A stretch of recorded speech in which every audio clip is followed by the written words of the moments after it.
আমাদের শরীরে ইনসুলিন শুধু যে গ্লুকোজের উপর কাজ করে বা গ্লুকোজকে সেলের ভিতরে ঢোকায়, বিষয়টা এমন না। ইনসুলিনের আরও হাজারটা কাজ আছে।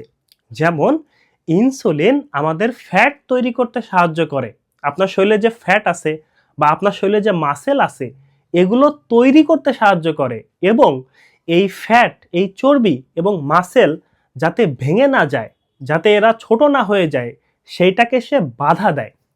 যার ফলে যাদের টাইপ 1 ডায়াবেটিস হয়, যাদের শরীরে একেবারে ইনসুলিন থাকে না, তাদের এই মাসেল ফ্যাট সব ভেঙে যায়।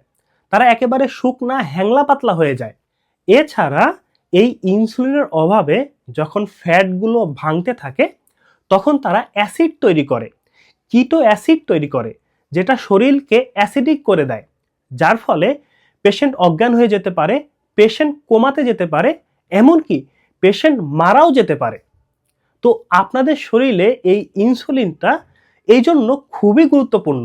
অল্প একটু হইলেও আপনার শরীরে ইনসুলিন থাকতেই হবে, না হলে ইনসুলিনের অভাবে আপনার শরীরের ওয়েট তো কমতেই থাকবে। আবার যখন অ্যাসিড বেড়ে যাবে, তখন ডায়াবেটিক কিটোঅ্যাসিডোসিস কোমাতে ভুগতে পারেন।